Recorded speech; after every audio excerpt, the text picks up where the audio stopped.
Gracias, presidente. Presidente, yo sí quiero hablar de una persona esta noche.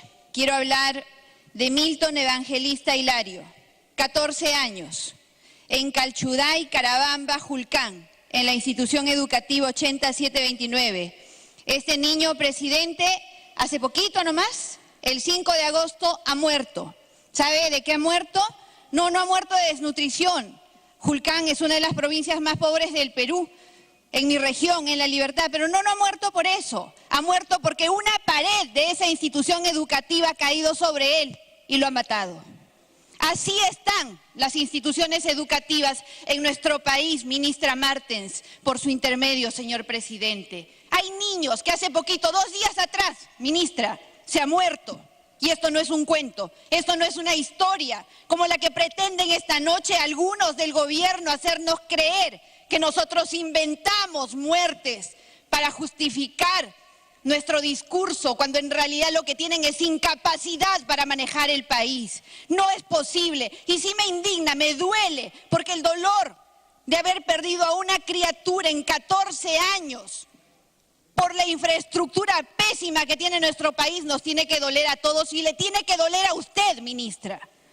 No es posible, esto es inaceptable. Mi homenaje, y también le pido, yo sé que hay indiferencia con el tema curricular, que hay indiferencia con el tema de infraestructura, que hay indiferencia con muchos temas que tienen que ver con la política educativa y que es una de las razones por las cuales usted está asistiendo esta noche para ser interpelada. En Bolívar y en Patás, también de mi región, más del 50% de su infraestructura no sirve. Ojalá no tengamos que seguir con estadísticas de niños que mueran por causas como esta. Usted esta noche, o este día, este largo día, señora ministra, por su intermedio, señor presidente, nos ha traído respuestas que relativizan los problemas de la educación. Problemas que para resolver, ¿sabe qué? Requieren de conocimiento, requieren de experiencia, requieren de responsabilidad, pero sobre todo, señora ministra, por su intermedio, señor presidente, de decisión política.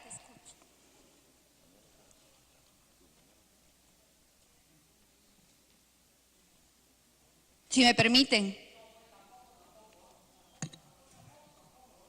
Gracias, presidente. Estaba esperando que me presten atención. En este escenario de interpelación tiene como propósito, señora ministra, el propósito de fondo, ¿sabe cuál es? Evaluar la eficacia y la legitimidad en el cargo ministerial que ostenta. Eficacia y legitimidad. Repito, no estamos acá para evaluar solamente el impacto o no de la huelga o si en este gobierno se tuvieron más o menos días. Eso lo dejamos para otros espacios. Después de escucharla y luego de evaluar su exposición, no me queda otra cosa, ministra, por su intermedio, permítame, señor presidente, más que solicitarle, con el corazón de maestra, pero también de política, que representa a la nación, pedirle que renuncie. Renuncie usted, señora, por la salud de la educación peruana. Si la educación es precaria, es mala, con educadores mal formados, como lo ha dicho hoy por la tarde el congresista Carlos Brus, de la bancada oficialista, por cierto, entonces, señora, por su intermedio, señor presidente, está hundiendo más la educación, la está haciendo más precaria y peor de lo que ya estaba. En plena huelga, señora ministra, usted fue desacreditada por el mismo presidente de la República y por el presidente del Consejo de Ministros y también por el ministro del Interior. Y hoy usted, sin embargo, asume una actitud soberbia, mezquina con la realidad del país y pretende que el Perú la vea usted como una persona altruista, que está más allá o por encima de los intereses nacionales. Pero es usted misma quien asumió una responsabilidad política y es usted quien resulta responsable de una prolongada e innecesaria huelga magisterial que ha afectado el proceso de enseñanza-aprendizaje a millones de escolares en todo el territorio nacional. ¿Quién devuelve el tiempo perdido?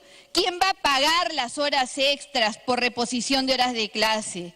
¿Qué tipo de planificación están haciendo cuando lo que nosotros hemos escuchado en su exposición en la Comisión de Educación y también el día de hoy hablar solamente del número de horas lectivas y el número de horas recuperadas?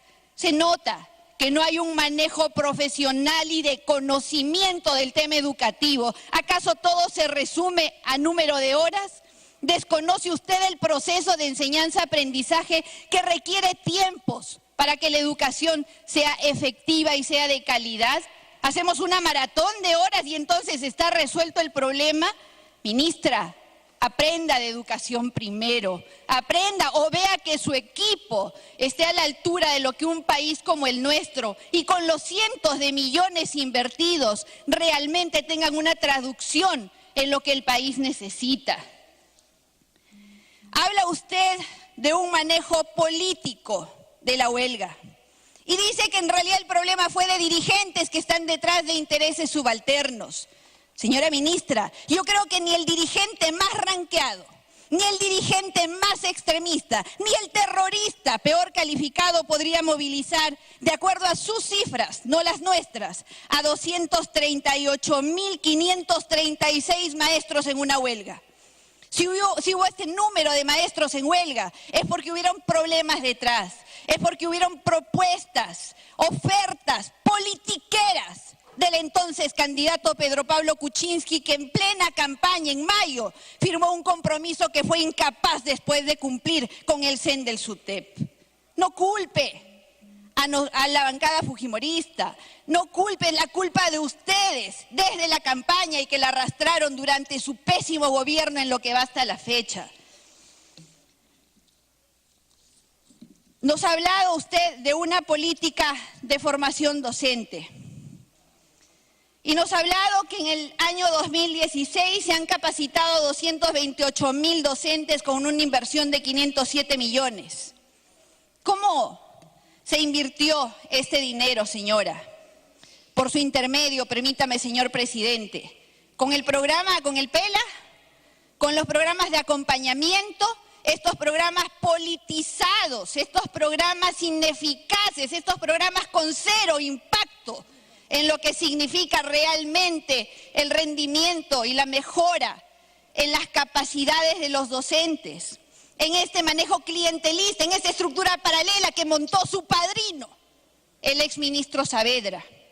Ese señor que montó esta estructura paralela para poder manejar al sector y tenerlo sometido, manejó a una dirigencia que se vendió también por las cuotas de licencia sindical. Hay que decirlo, no estamos mintiendo, acá no estamos contando cuentos. Y usted, por su intermedio, señor presidente, debería aprender a decir la verdad, porque cuando se dice la verdad con conocimiento de causa se resuelven los problemas. Y la educación peruana, qué duda cabe, necesita ser resuelta. 507 millones, cero impacto. Para este año, para el 2017, dice 239.000 docentes en acción formativa, 539 millones. ¿Cómo dan esa capacitación? ¿Es blended? ¿Es en línea? ¿Es en cascada? ¿Cuál es la metodología que emplean? No nos queda claro. Ni siquiera sabemos si acceden o no acceden. Hay maestros en la educación rural que no tienen ni idea de la forma en la cual deben capacitarse. Pregunte si no por las rutas de aprendizaje. Y vamos a encontrarnos ahí con una realidad muy triste, señora. Dice que van a formarse especialistas en formación docente y que han transferido ese dinero a las regiones. Más clientelismo. No creo. ¿Qué hacemos? El impacto de la evaluación de desempeño, señora. Nos está diciendo, por su intermedio, señor presidente, que el 2017 solamente se van a evaluar a 5.653 docentes. El 2018, 56.442. El 2019, 70.736. Y se habla de que los docentes no quieren ser evaluados. Mentira. ¿Sabe cuál es el histórico de las evaluaciones? Como dijo un colega esta noche que sí comprende lo que es el sector educación. ¿Sabe usted que en un examen el promedio de ingreso, de aprobación, es del 4.16%.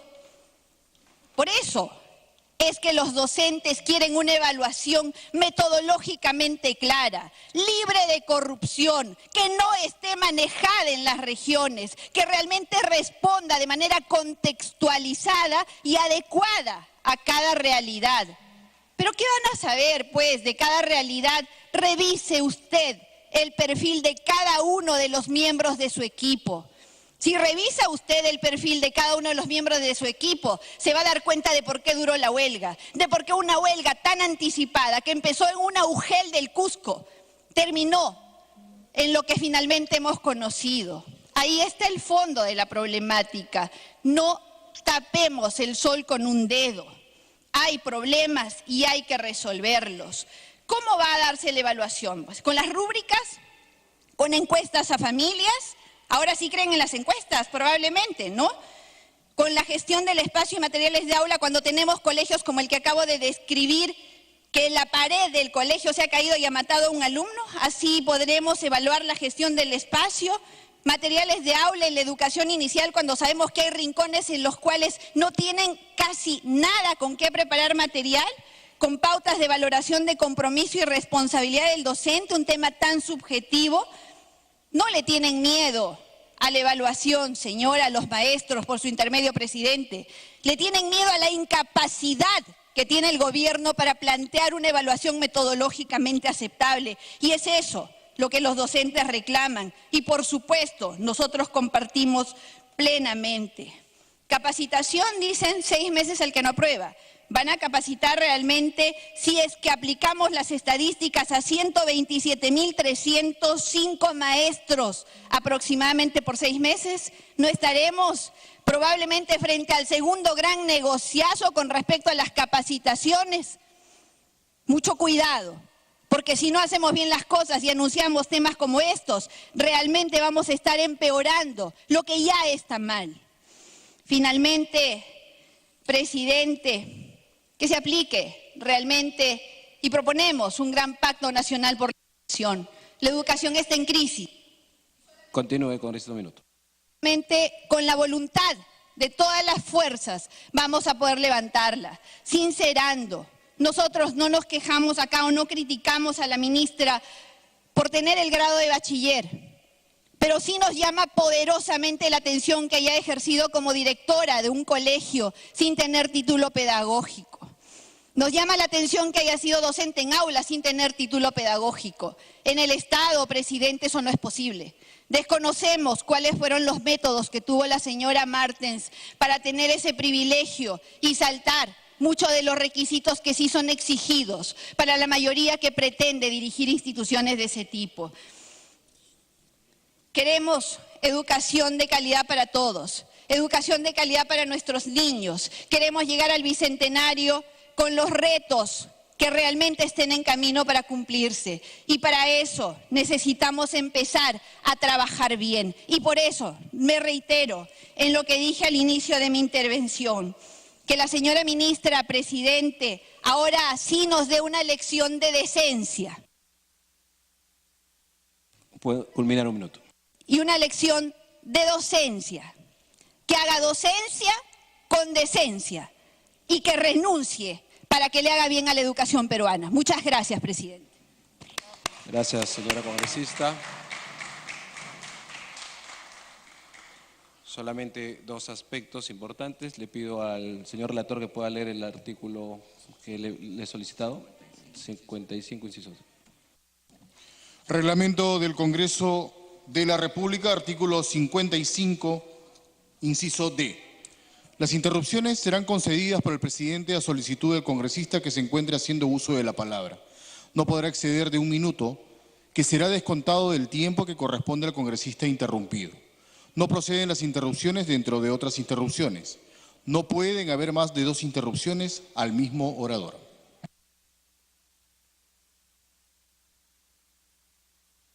A ver, el medio de comunicación, si puede bajar un poco su volumen, seguro que está transmitiendo. Solamente, señores congresistas, he pedido que lean el reglamento. Aquí los miembros de la mesa tenemos la estadística, que creo que es bueno que lo sepan. Además que los medios de comunicación también lo sepan, porque a veces se dice que no hay derecho a hablar y hay grupos que, por ejemplo, teniendo un monto inicial de 17 minutos terminan hablando 40 minutos, caso los congresistas no agrupados. Hay otros grupos también, como el caso del Frente Amplio, que con 25 termina en 45 minutos, que son las interrupciones. Peruanos por el Cambio, 54 minutos.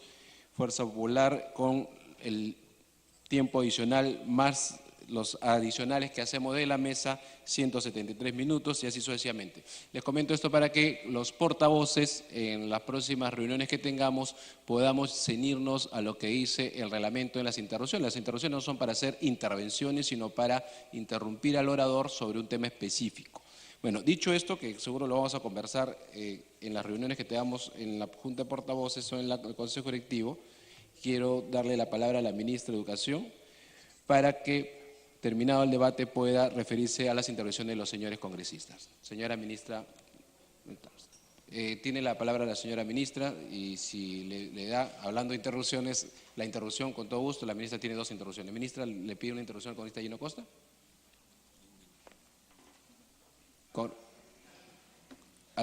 Al final, pero al final ya la ministra, la interpelación está referido a que la ministra es la última que termina de hablarle. En todo caso, le traslado la interrupción, si usted desea ahorita. ¿Cómo no? Congresista Gino Costa. Presidente, para terminar mi intervención anterior, sí, no me habían dado la posibilidad de hacerlo. Había dicho que consideraba que la ministra había tenido un desempeño satisfactorio. Aprovecho para decir que me parecen excesivas algunas de las cosas que se han dicho.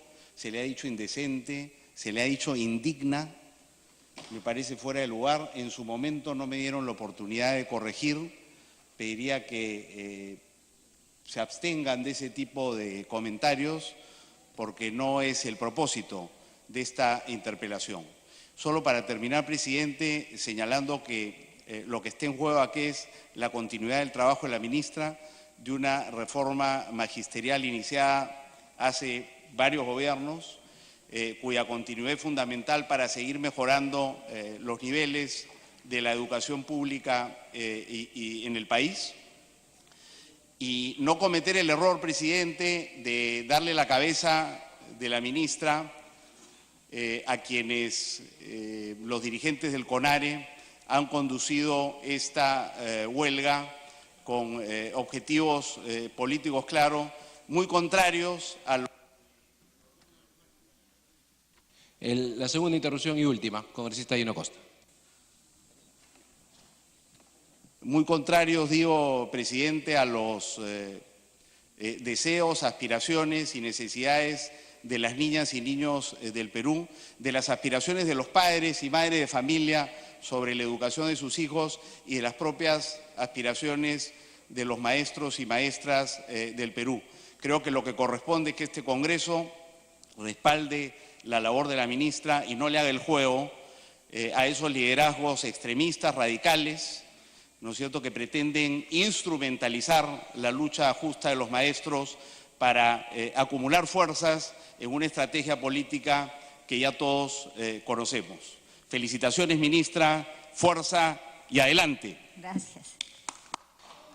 Gracias. Puede iniciar, ministra Marilú Martas. Muchas gracias.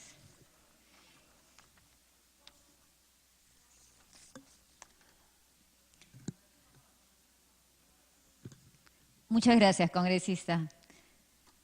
Señor presidente, y a través suyo, señores congresistas, he escuchado cada una de sus intervenciones, a veces no muy a gusto. Sin embargo, quiero decirles que voy a pasar a contestar alguna de ellas y otras voy a hacerles llegar las respuestas por escrito porque son muchísimas, pero todas las tengo anotadas.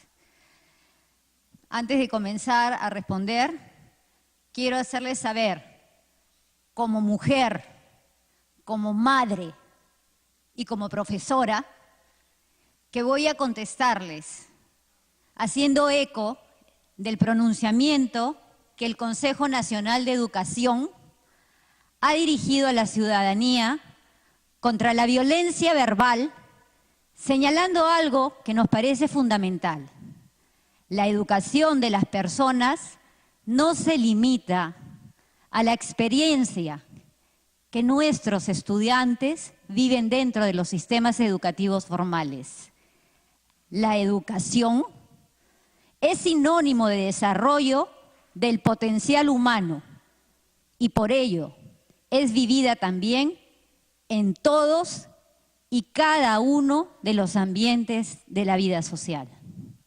Por ello, como el Consejo Nacional de Educación lo señala, yo rechazo que algunos espacios estén llenos de infundios, afrentas personales y acusaciones que carecen de sustento. Ahora paso a contestar las preguntas de ustedes, congresistas. Sobre la evaluación de desempeño. Como he señalado en mi presentación, reitero que la evaluación de desempeño es formativa y tiene por propósito garantizar la composición del grado de desarrollo de las competencias y desempeño profesional de los profesores y asegurar la calidad del servicio. No se trata de una prueba de conocimientos ni mide el rendimiento del alumno, solo evalúa el desempeño del docente y para eso se emplea la observación de aula, gestión del espacio y uso de materiales, encuesta a familias y medición de la responsabilidad y el compromiso del docente, reflejando el cumplimiento de horario de trabajo. El ámbito de esta evaluación es el marco del buen desempeño docente.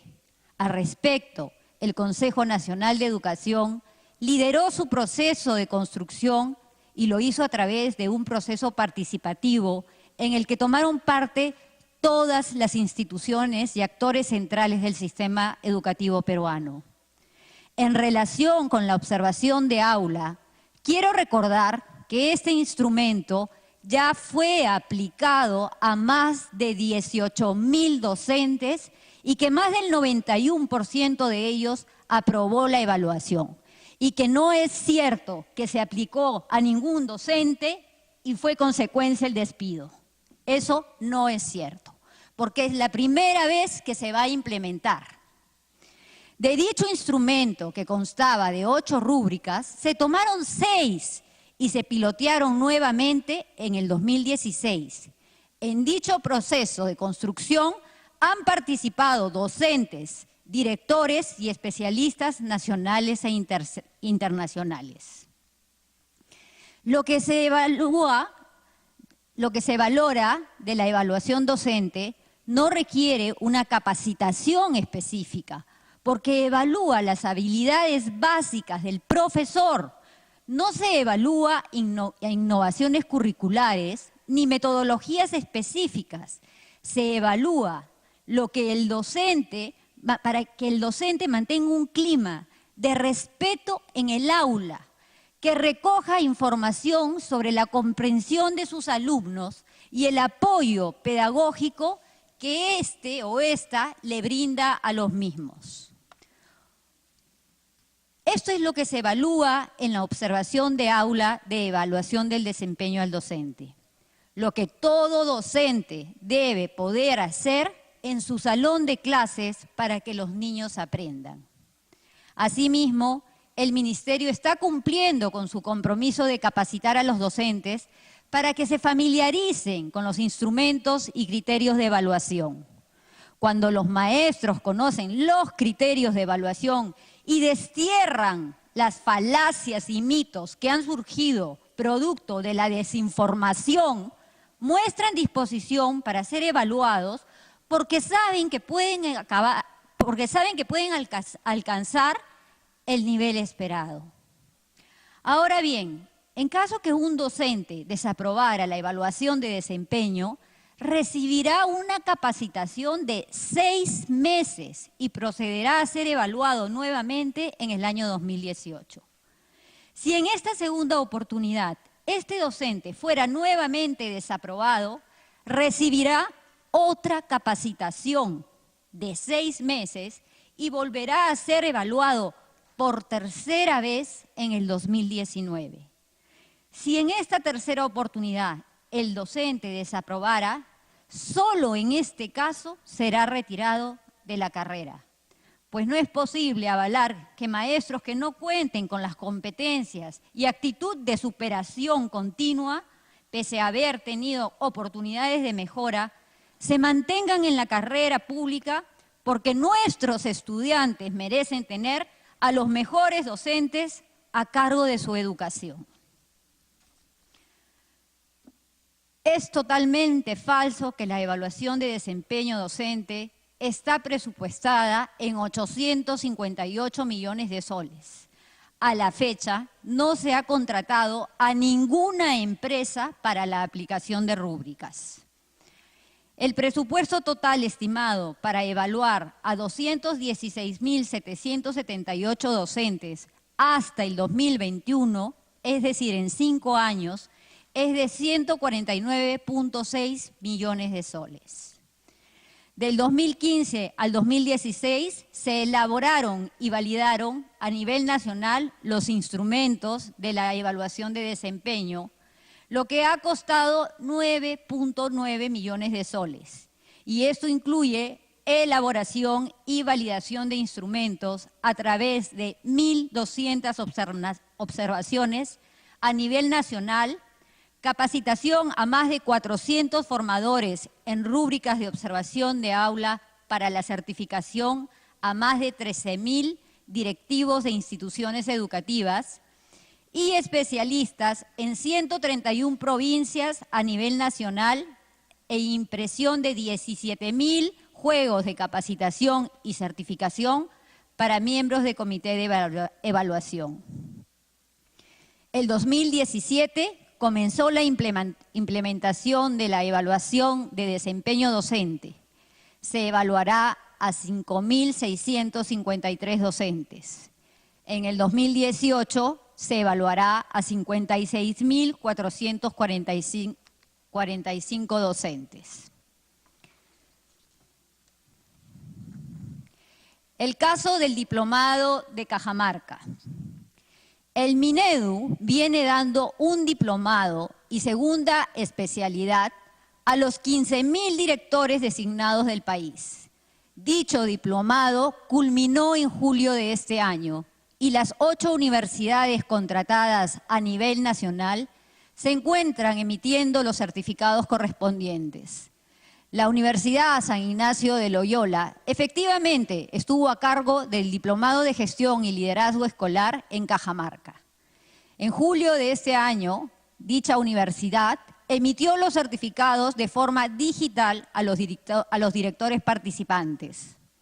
El Ministerio de Educación, ante esto, ha solicitado a la universidad y a todas las otras universidades que ofrecen el diplomado que entreguen certificados en físico.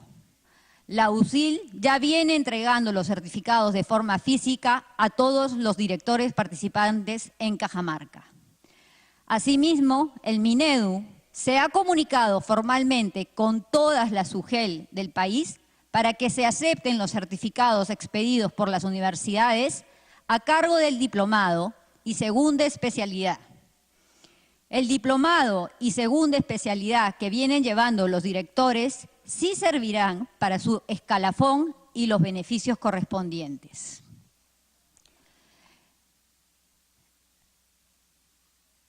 En cuanto a que el Minedu está privatizando las escuelas públicas, lo que yo he explicado es que el sector privado nos puede ayudar a cerrar brechas en infraestructura. El gobierno no solamente no tiene la menor intención de privatizar la educación pública, sino lo que estamos haciendo es fortalecer la educación pública y hacer que la educación pública sea mejor, que sea cada vez mejor en calidad, en infraestructura, en docentes. Y en eso es en lo que estamos abocados trabajando. lo que son obras por impuestos o asociaciones públicas privadas, solamente se destinan para la infraestructura, construcción de los colegios. Es una mentira que se está expandiendo en el magisterio, que el Ministerio de Educación tiene la intención de privatizar la educación pública. Sobre la delegación de responsabilidades de la Resolución Ministerial 2, que atribuye funciones propias al Viceministerio de Gestión Pedagógica a Secretaría General, como resoluciones que regulan el concurso público de ingreso a la carrera. Todos los temas pedagógicos que regula el Ministerio de Educación son evaluados, propuestos y visados por los órganos técnicos competentes en cada materia. Si la materia regular excede a la competencia de uno de los viceministerios, esta debe ser aprobado por el despacho ministerial. Sin embargo, el despacho ministerial puede delegar la facultad de normar en otro funcionario, en este caso el secretario general, para cuyo efecto el documento deberá contar con el visto bueno de los viceministros y sus respectivos órganos técnicos. Este fue el caso de la delegación a la que hizo referencia la congresista Noceda.